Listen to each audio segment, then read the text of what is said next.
children's books read aloud by Happy Cultivated. Today's book, How I Became a Pirate.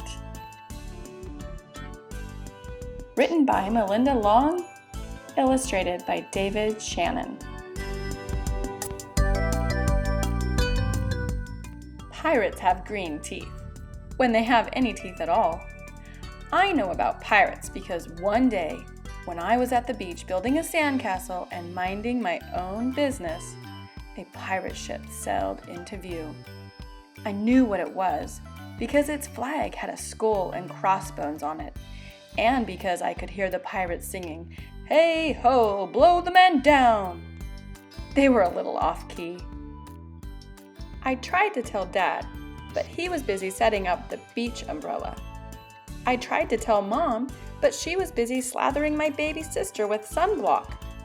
So I went back to my sandcastle, but I kept an eye on the pirates. By then, they were rowing to shore. When they landed, the head pirate climbed out of the boat and yelled, "Ahoy there, matey! Be this the Spanish Main?" "No," I said. "This is North Beach." "Shiver me timbers," the pirate said. "We must have taken a wrong turn at Bora Bora." He walked around my sandcastle. He looked at the moat, then yelled back to his crew, "He's a digger, he is, and a good one to boot." "A good one to boot," the others agreed. "What be your name, matey?" the head pirate asked. "Jeremy Jacob, sir," I told him. "Well, Jeremy Jacob," he said, "you're looking at Braidbeard and his crew.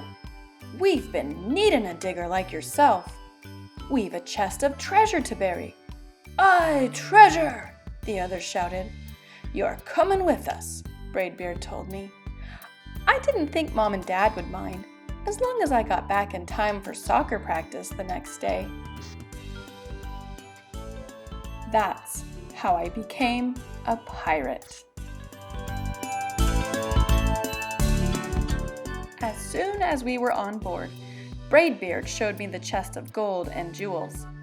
"Got to find a safe place for this here treasure. It's high time we're off," he announced. "We're off!"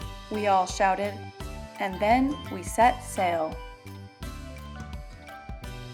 There was plenty to do on board.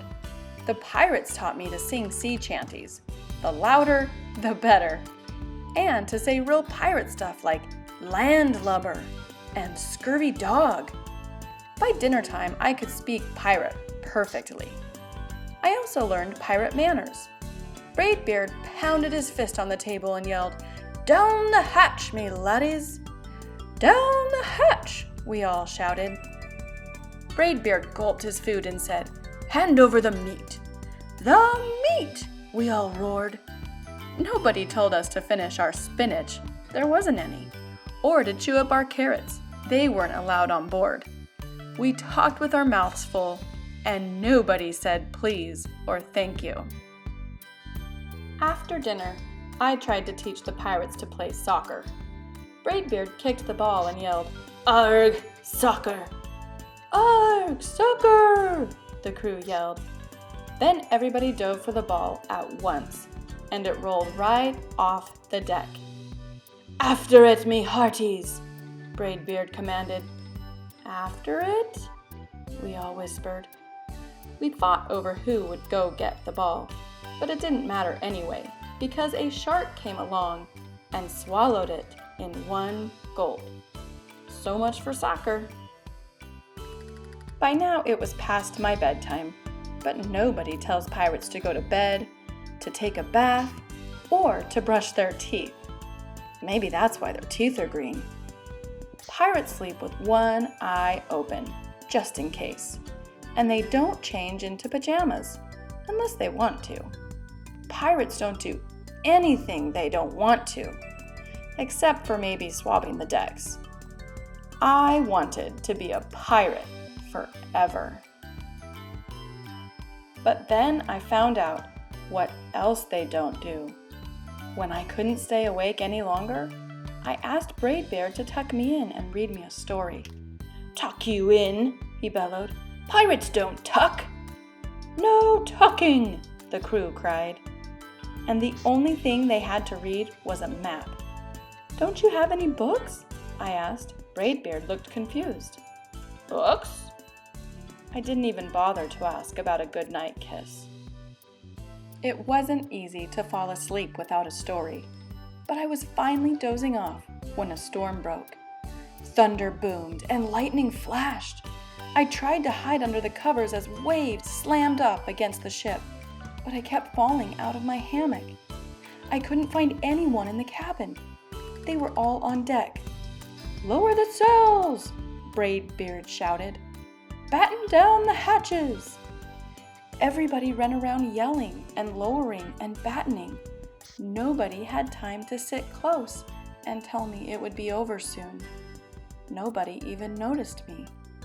I decided I didn't want to be a pirate after all.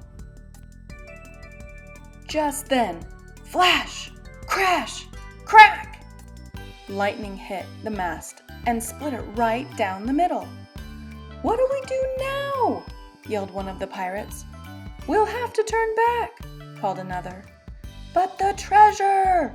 hollered Braidbeard. "Where will we bury the treasure?" I stepped forward. "Maybe I can help," I shouted over the wind. "I think I know the perfect digging spot." When the storm was over, we rowed back to shore and buried the chest. We drew a map so we could find the treasure again, but I don't think I'll need it. After that, the pirates repaired the ship and got ready to set sail. Before they left, Braidbeard handed me a flag and said, "You make a fine pirate, Jeremy Jacob. Guard that treasure well. We'll be back to get it soon enough." "Soon enough," the crew repeated. "And if you ever need us," Braidbeard added, "just run the Jolly Roger up yonder pole."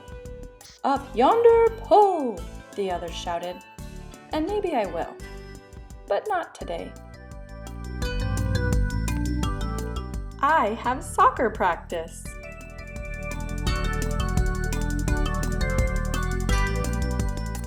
Thanks for reading with Happy Cultivated. Subscribe, like, and follow us for more children's books read out loud. And for each book that we read, we create book-inspired art that you can hang in your bedroom, your playroom, or use it as a gift. Thanks for watching. Happy reading.